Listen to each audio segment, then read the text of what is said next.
A lot of us had the experience a few years ago in Cannes of going into a late night press screening of a movie called Distant and feeling like we had discovered a really important new voice in world cinema, and then after that going back and finding that this filmmaker had made some previous films and a very good short film, and of course seeing his work since then, which has collectively won 2 grand jury prizes in Cannes and the Best Director prize, and some of you will be seeing his latest movie in a couple of hours, Once Upon a Time in Anatolia.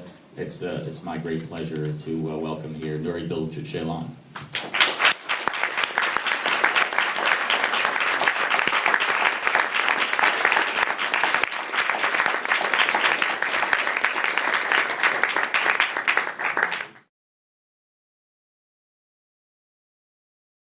Since people have not seen the film yet, Nuri, I thought we can kind of go. This is a movie that's to a certain extent about driving and a long journey over land. So I think maybe we can go on a little bit of a journey through your films and your life leading up to the movie people are going to see this afternoon. And I thought one place to start actually would be to ask you what your earliest memories of movies are when you were a child growing up in Turkey. Of course, my childhood was in a small town. Actually, I was born in Istanbul, in a big city, but in 2 years old, when I was 2 years old, we moved to a small town. But of course, those were the days. There was no internet, there was no videos, there was no anything. There was even a restricted amount of electricity in our town. There was a huge generator who produced electricity, and at a certain time they used to close it. But there was cinema. The cinema was the most important and influential thing in everybody's life, I think. And in those days, the Turkish movies there was lots of Turkish movies. They used to produce 200 a year or something. Most of them was maybe inspired by the Hollywood movies, but people used to watch mostly Turkish movies. And we used to live, how to live, what to be in life from the movies. They were very important in our lives, and there was 1 or 2 theaters in the small town, and the movies used to change every day. So every day we used to go cinema. But of course, in those days, I never thought being a director, but I was really influenced by we used to be like the characters we watched, And did you just see Turkish movies in those theaters, or occasionally were there films from America or from other countries shown? Yeah, mostly Turkish movies, but of course there was other movies. But we used to prefer Turkish movies because they are inspired from the Hollywood movies, right, but they transfer it to more Turkish feeling and in the form that we could understand better, Quite directly inspired in many cases, right? Because I've seen over the years in video stores things like Turkish Star Wars, Turkish Exorcist.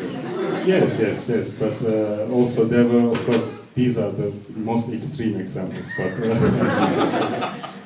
there were definitely better movies also.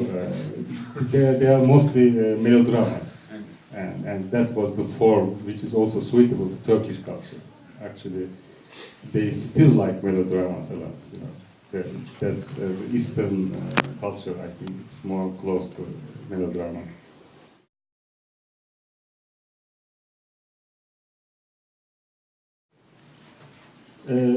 Actually, except cinema, there was not much art around us when we were a child. But so I never imagined to be an artist when I grow up. But I think after when I started study in the university, somehow in third year, for instance, I begin to understood that I'm not the right person to be an engineer. Of course, since I was 15 years old, I used to practice photography as well, but as an art, really, black and white, not like memory pictures. But it was much later that I wanted to be a filmmaker. Because in those days there were no video cameras, so it seemed very difficult to be a filmmaker. Because it was in the hands of very specific people in the industry, and it seemed a very far away dream. So I never thought of being a filmmaker. It was much later that some coincidences and well, you had quite a few, I guess we could call them sort of years in the wilderness, where you were sort of searching for yourself or what would make you happy in life. And I know you were at one point in London, and at one point you were, I think, in the Himalayas somewhere. Can you talk about that period and how that did ultimately, you know, end with you becoming a filmmaker? Actually, when I was in the university, the life was easy. But when I finished it, the life became suddenly very difficult because I had to decide. And that's the most difficult thing, I think. And I had to decide what to do in life. I sensed that, I felt that I don't want to work as an engineer. So, but what else can I do? So to understand my feelings better, I began traveling. And at the same time, I was thinking what to do in life. So in these travels, first I went to the West.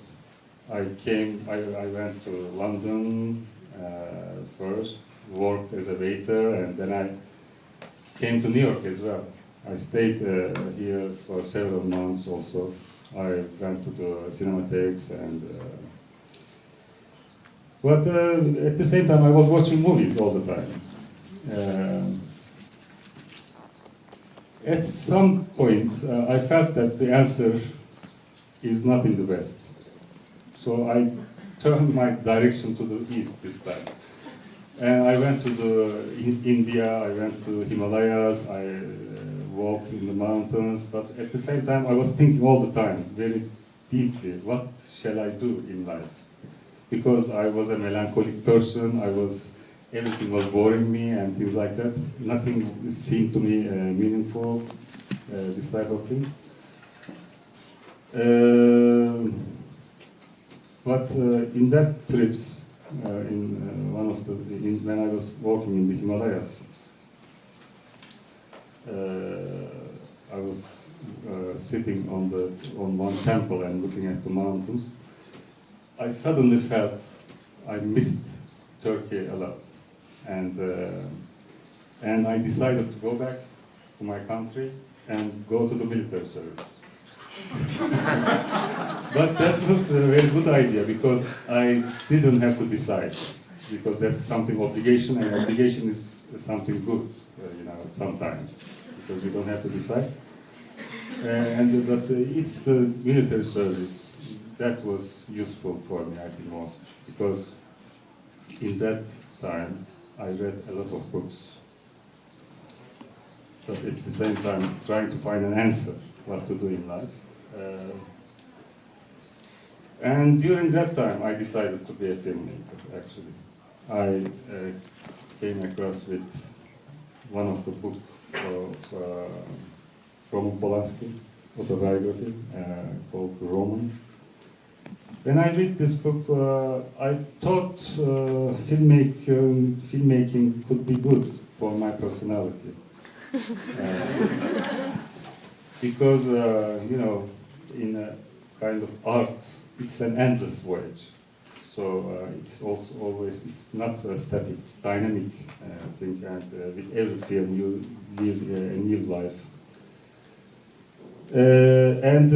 The life of Roman Polanski starting from zero, from the camps, and he went up to the Hollywood, and that life also inspires you, in a way, motivates you. So that started me to make something. And I suddenly started to read books about cinema only. And I educated myself. It's a wonderful film, and people can see it on at least on the British DVD of Distant. I don't know if it's also on the American one, but it's I think about 17 or 18 minutes, and it's a portrait of a marriage to an extent, like several of your later films, with no dialogue. How did you come up with the idea for that film and decide to use your own parents as the stars of the film? Actually, Cocoon, Koza, is a 20-minute film, and it's definitely my most difficult film, because I didn't know anything. It took me about a year to shoot this, because I didn't have a script. I was taking my camera, a very bad one, and go to my childhood town. I shoot something, I go back to Istanbul, I go again, I shoot something, but there was no script at all, and I tried to create a script at the same time. But starting something is the most difficult part, I think. When you start, then you devise something more easily. My second film was much easier, of course. But still, in spite, I also, after engineering, studied 2 years on cinema, in cinematography. This short film taught me much more than anything. Making mistakes is the best teacher, I think. Well, even with the mistakes, the film was accepted into competition in Cannes, in the short film competition. How important of a moment was that for you? Did that give you a sense of legitimacy as a filmmaker? Did you feel like you had finally really found this thing you had been seeking? Not that just that you had made the film, but that people wanted to show the film at such a prestigious event. Yeah, it was really a big surprise for me when it's accepted the Grand Prix festival. The film was 20 minutes, 21 minutes originally, but the Cannes didn't accept films longer than 15 minutes in the short film. So before I sent it, I just cut one part. So the film was something strange, you know. Because I directly cut the print, the output, I didn't edit it again. But when they still select the film to a competition, it was a bigger surprise for me. But still, it motivated me. So with the same method, which we shot the Koza just 2 person, myself using camera and a focus puller.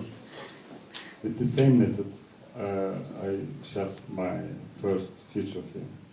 I used the camera, a person is making and the local people is acting, including my parents, some of my relatives, some students in the small town. That was like that, but it was much easier, in spite it's longer movie.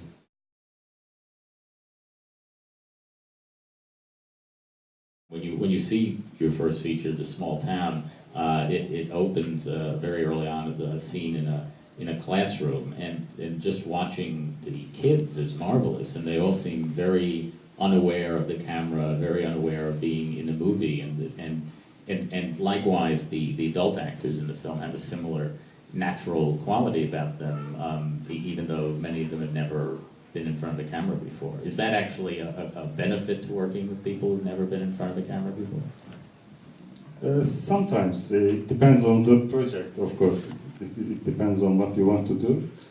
But I started working with the amateurs because I was afraid of many things.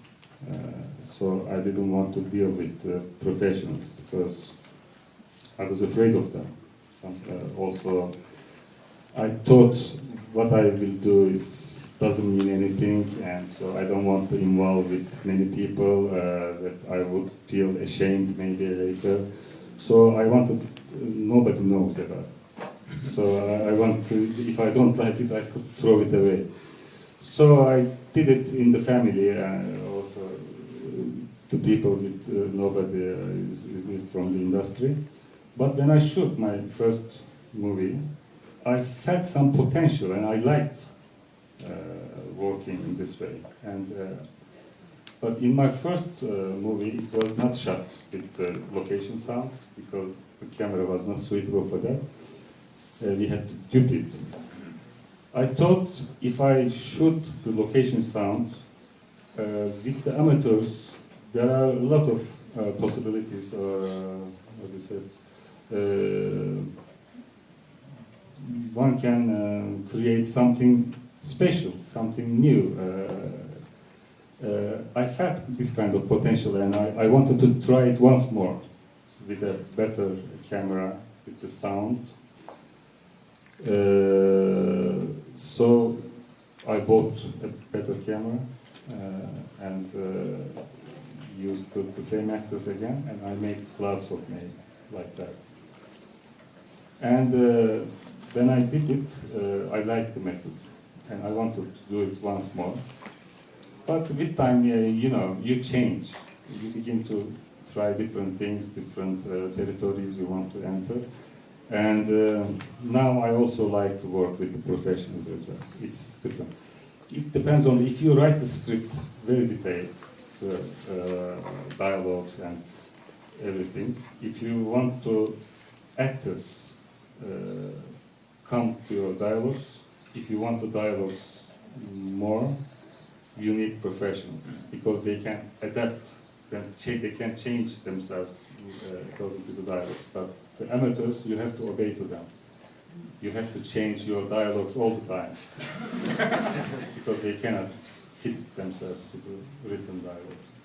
Well, I guess that's a question. Do you feel that in a way, you know, you've embarked on kind of a new chapter in your career with the last two films with Three Monkeys and Anatolia because they have had these more detailed scripts and more professional actors, and you've been co-writing with your wife and another co-screenwriter. Did Uzak feel to you or distant, like that was sort of the end of one thing and now you wanted to go in a different direction? Actually, in every film, you feel the end of something and you are starting a new thing. But as you look at from the outside, many people write that like that after the Three Monkeys, you feel more change maybe. Maybe it's true because first time, up to that time, in order to feel safer, I made autobiographical movies because you know the details very well and you feel that the details could be a certain, how do you say, authenticity. But when I begin to feel confident after Uzak, I wanted to try myself in different territories. So I left autobiography more, and you know, you want to try things, and you need challenge to go on. Always, you need new challenges. So the last film, I think, was also a challenge for me. More actors, many actors around, and the crew was big, and the darkness and many things. I want to ask you about one of the non-professional actors who's a very big part of your first three features, your cousin Mehmet Emir Toprak, who died very tragically shortly before Distant was shown in Cannes. Can you talk about working with him and did that also affect, in a way, the kinds of films you would make after Distant, knowing that you wouldn't have him as a muse, as a character?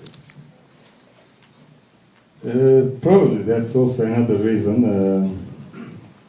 After Uzak, when we learned that the film is selected to competition to Cannes, I phoned him that we are selected to come and we want to come and things like that.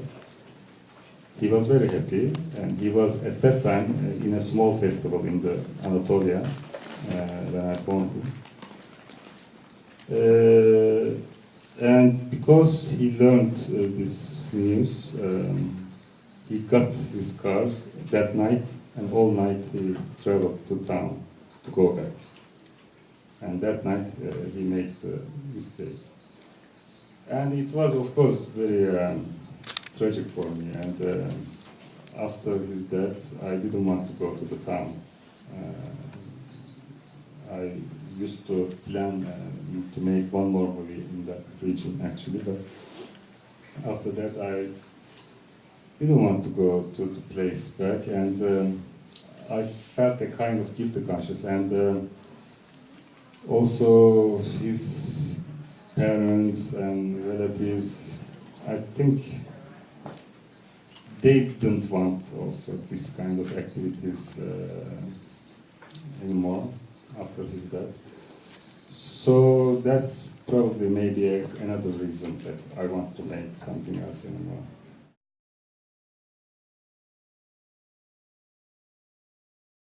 Actually, it was not so complicated because this was a film about the motivations which is hard to express. And I don't want to express these motivations to an actor. I thought I could use my senses and try to express the unexpressible in a way. And that was this kind of trial for me, a kind of challenge again. And I believed, in a way, that there are some important or some parts of some kind of feelings that is not that that is. I feel that they are dominant, but I felt that I don't see these in the cinemas, in the films, in a way. So that was this kind of challenge, and I wanted to make a very static movie, but I wanted to express this unexpressible and things in a way. But of course, I don't know anything about the result, but that was my intention. It was also your first film shot in high-definition video, and I remember just sitting in Cannes and seeing this large image on the screen of you and your wife on the beach, and you could see the individual beads of sweat on the bodies. That's how sharp the image was. And you've continued to use digital video since then.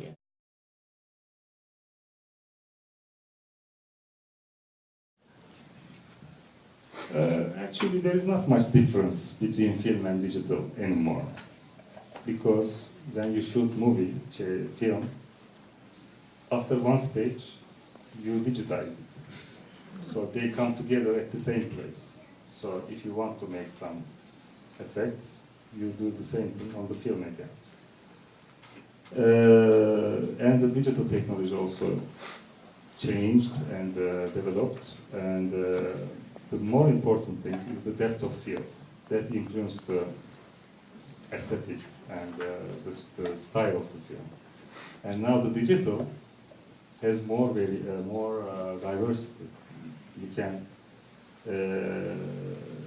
use different chip size cameras, which has different kind of depth of field variations. So I think in that way, in that sense, digital gives you more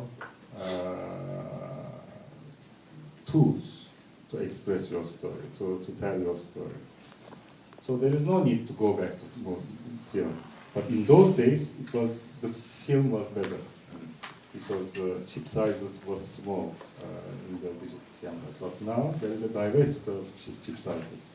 So with depth, you can try different things on different part of the movies. Also, you can do this. For one scene, you use different camera. For another scene, you can use another different camera just for the depth, not about I'm not talking about the colors. There is no sense to go back to film in that sense, because you can change the colors, you can even give the feeling of film if you like the digital. But more important thing for me also, you can try different things. Film is expensive. That makes a stress on the actors as well. When they make a mistake, you are more angry to them. But that makes them more nervous. So it influences their acting, you know. They don't feel comfortable with the film. Of course, for Hollywood that's not important, but for us, that budget is important, you know. So you can have a heart attack when you shoot film, especially if you are a director who shoots long shots. If you shoot a 3 minutes shot until 2.5 minutes, everything is alright, but suddenly they make a mistake. What shall you do? You know, you have to shoot it again. So that's really creates a nervous atmosphere.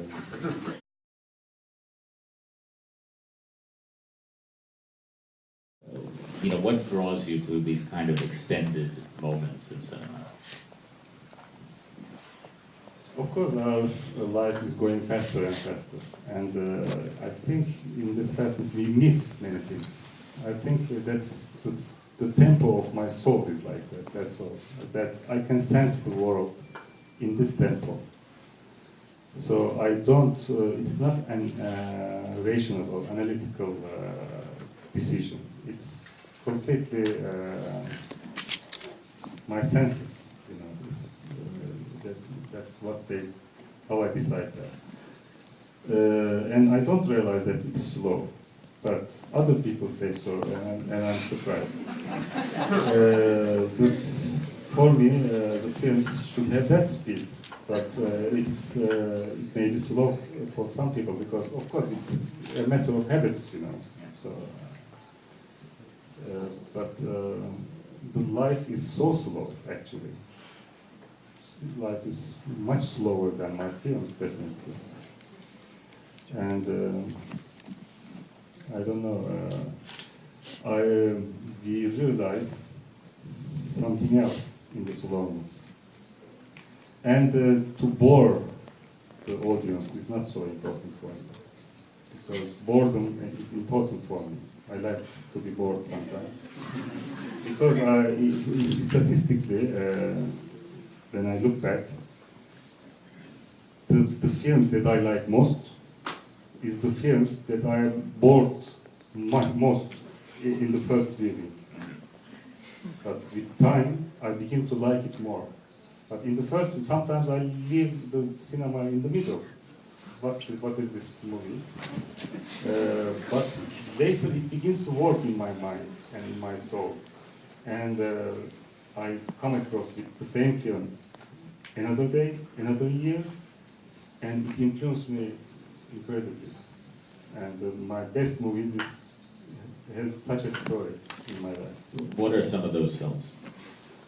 I prefer it to be a secret, but, but it's because I'm a bit ashamed, because... We won't tell anyone. Most of the good films, really, I have such a story.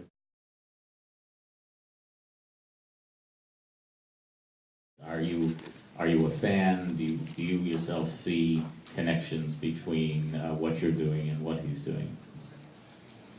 Yes, I like him. I also, I know Iran very well. I went there about 3 times, in several times. And Iran actually looks like, the quality of people, quite similar to Turkey, but older times of Turkey, I must say, because Turkey is a bit changed now. Because there is no tourist there, it's more isolated place, the people are really untouched. And the quality of people is best in Iran. Because I traveled all the world, you know. But the people of Iran is incredible. But I remember these people in Turkey also when I was in the old times. You ask an address in Iran, in Tehran, in a big city, to somebody, they turn a taxi, pay the money, and they send you. Or you go to a restaurant in the big city in Tehran, they don't take money from you because you are a visitor. So the human values are really very beautiful in Iran. It's not just Romania, you know. I think there are very similarities with Iran culture and Turkish culture, and I think Kiarostami likes these kind of characteristics of human very much. He is very interested with that, and he tried to make them seem more, you know. He doesn't make political movies in a way. I think as a person, I'm not so different. I also, I mean, when I look at the countryside, I don't see only the poverty or something. You know. I see what I lose, what I lost in years in the city. I see other human values and many things. So that sometimes makes out similar results.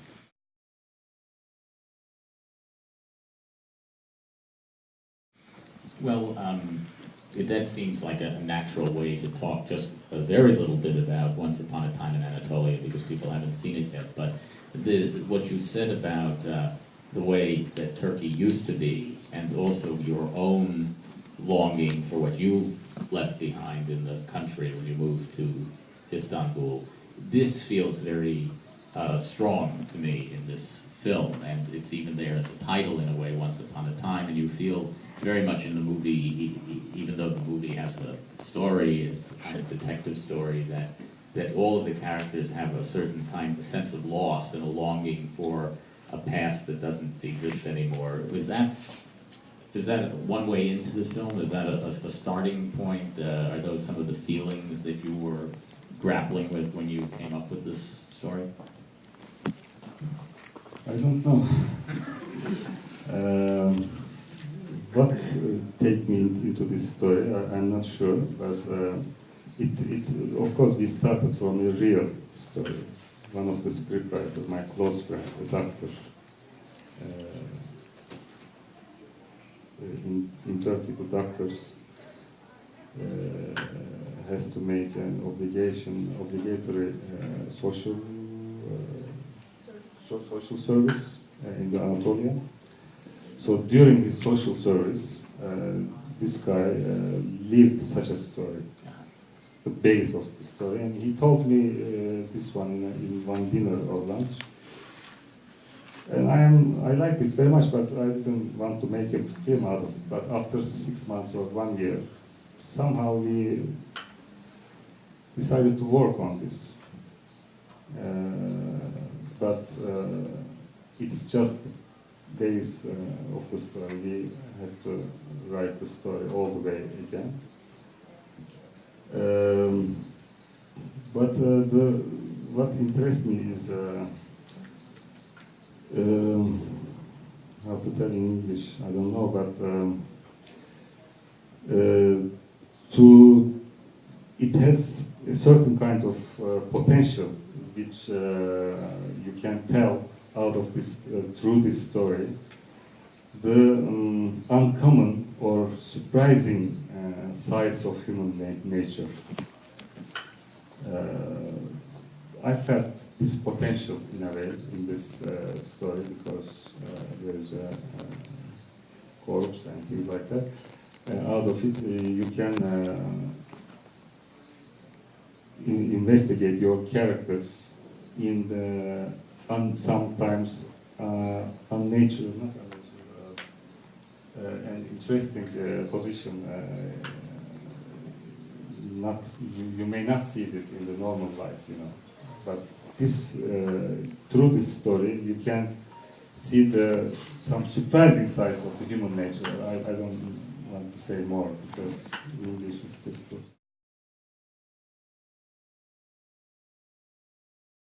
A lot of the movie takes place at night. I think it's some of the most striking nighttime photography that we've ever seen in a movie, because it really does look completely dark, and yet you can still make out what's going on. How did you achieve that, and what were the challenges of achieving that? Actually, when you write the script, sometimes you don't know. I'm not the kind of person who calculate what will happen in this. But when we go to the shooting, we found that it was extremely difficult to shoot such a movie, because half of the film is in the nighttime, and but in the nighttime there is no light. In the city, if you are in the city, it's easy, you know, you can illuminate it easily. But it's in the middle of the desert, of the steppe, and it was really a challenge to light the film. But you know, if there is a challenge, then you can be sometimes more creative. So we used very few elements in our hand. We tried to use them more creatively. So the choreography of the spotlights and things like that was exciting to play with them. It was a real challenge, and really I liked that. Finally, I like challenges. I want to take some questions from the audience for Nuri Bilge Ceylan over there. Yes. Oh, actually, I believe there's a microphone that's going to come around, so just bear with us 1 second.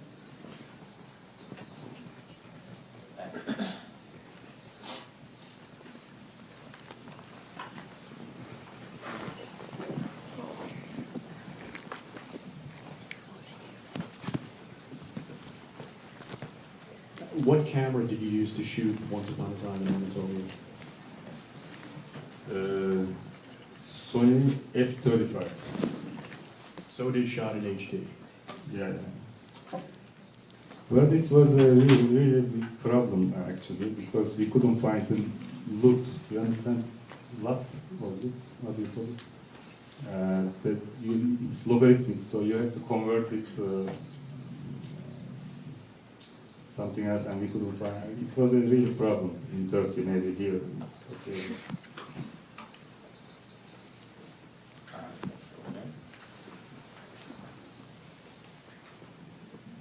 At the beginning of your film, I felt like I was entering an Edward Hopper painting in Anatolia. And then the more it went on, I felt like you are putting the whole world, you're trying to put the whole world in 3 cars. Could you, was that an idea of how much of human nature can you, how many different variations can you put in 3 cars, which is wonderful. I absolutely love it. And one more question, what's your favorite Clark Gable movie? That's an inside reference for people who've seen the movie. Your favorite Clark Gable movie, you will all understand after seeing it. What was the question? It was several questions. One is, the last one is, what are your favorite Clark Gable movies? Probably Misfits. I like this movie. Actually, maybe I haven't watched any other Clark Gable movie. That's the only one. But fortunately, I like this movie. But that is, it's not because I like Clark Gable. That's why it was not in the script. Of course, the people didn't watch the movie, but the idea came to my mind when I shoot the movie. The other question was about whether it was a conscious idea that to put as many different perspectives on human nature as you can fit into 3 cars. Of course, we tried all the persons different. So in order to, how do you say, the whole life, in order to be able to put the whole life in the movie. But the number of people is, we decided this number from the reality. We investigated, of course, how many persons should go there and things like that. And the real story was the same number of persons.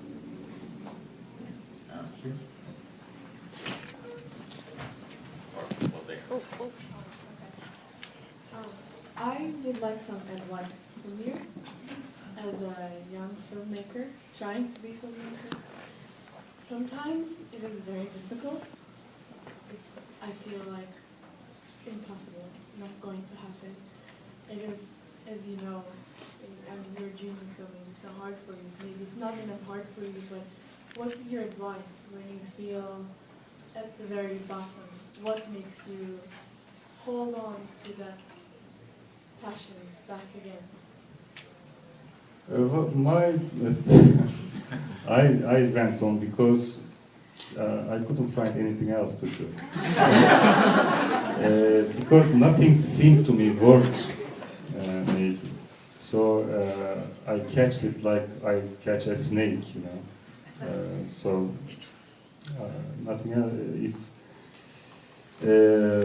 Of course, most of the time I felt hopeless and I wanted to leave, but when I do something else, I felt that it's not for me.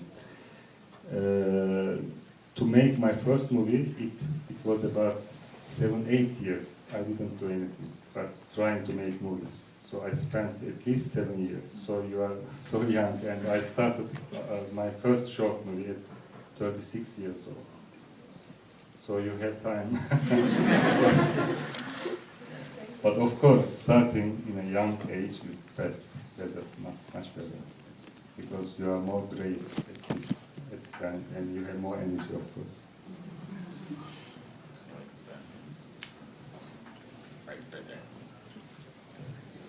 Hi. I'm also one of the people who have seen the film already in the press screenings, and my question is, when I watched it, it seemed to me there are many references, or at least affinities, with the films of Tarkovsky, both visually and thematically. Am I correct or not? Is Tarkovsky an important influence on you? Of course, like Kurosawa, I like Tarkovsky also, but I have many. Of course, I like many more directors, many also writers and things like that. Of course, everybody has an influence on me. Everybody I like. But the biggest influence, I believe, is from Chekhov. And at the end of the film, of course, we wrote some quotations.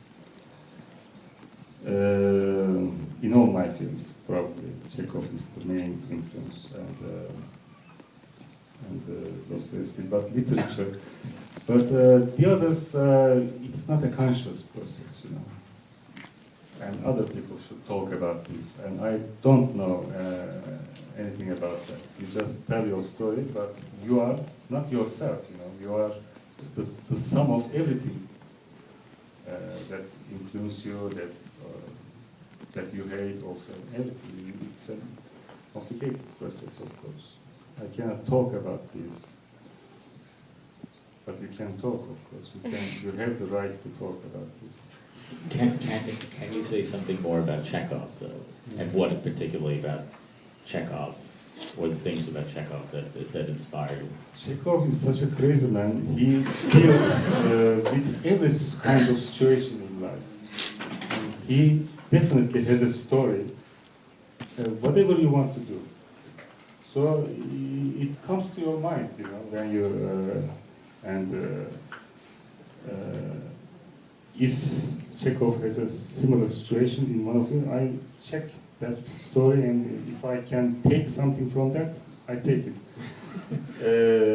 Filmmaking at the end, of course, kind of collage. First, you bring together many things, thousands of ideas, small ideas, details. The problem is making this collage in a certain harmony, or not an eclectic way.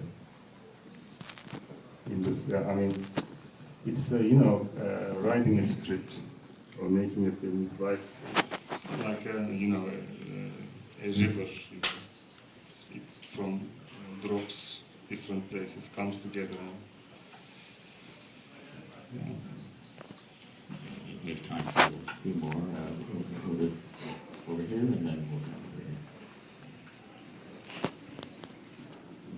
here. Hello. Sorry, I had a quick question about rating the actors part, because you have a very strong photography background, and I was wondering how you struggled, or if you had any struggle when you had a transition between, directing family and relatives, or people that, you are close to more professional actors with like familiar faces or anything like that. And also in the behind the scenes, I noticed that you give notes during the takes to actors sometimes.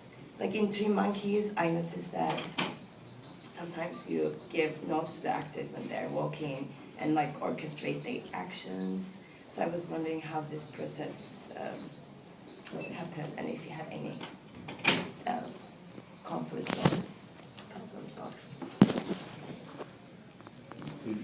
Giving notes, what do you mean? Like talking to them and like maybe Of course, you have to talk with during them. the take. During the take? Yeah. Yeah, of course. I always talk during the take, and at the end, in the editing, I had to clear all my sounds. But it's easy to clean my sounds. It's no problem. But the directing actors is one of the most complicated things. There is not really one method for that. You suddenly realize this, because every person, every actor is so different, so different. So one method doesn't work for everybody. It's impossible. So you have to devise a new method for each actor, really. And so I try all kinds of methods for them. I try everything. I deceive them, sometimes I lie them, I sometimes shoot them secretly. I lie them, everything you can do. Because you are never sure which one really works. You shoot the script first, okay, but what if it doesn't work in the editing? You are dependent on what you shoot in the editing. You are not like a writer, you can't change a word. So if you are not sure enough, and you better not sure at all, so you shoot different things. Sometimes just the opposite of what you shoot first. Also, you have to have really something, different energies and different levels. If an actor doesn't work, so I generally don't talk to the actor. I will talk to the other actor for him.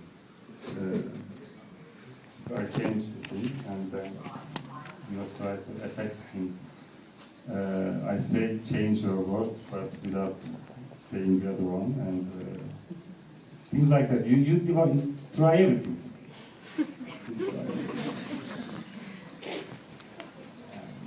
Yeah, all the way over here. Just wait for the microphone.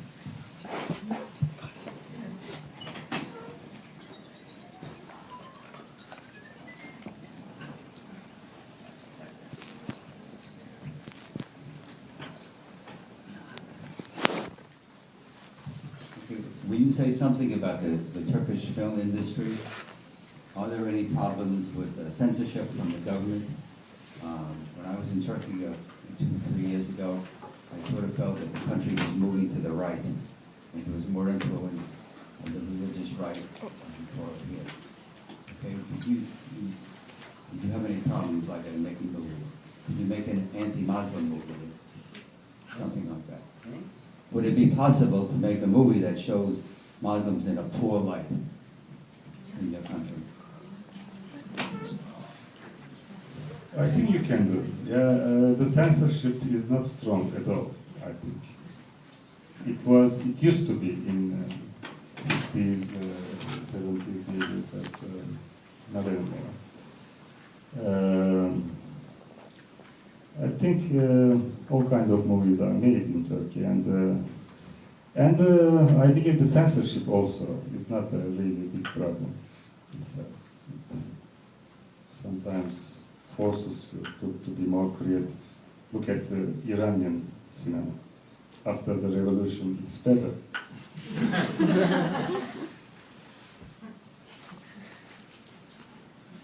Let's take one question here in the front.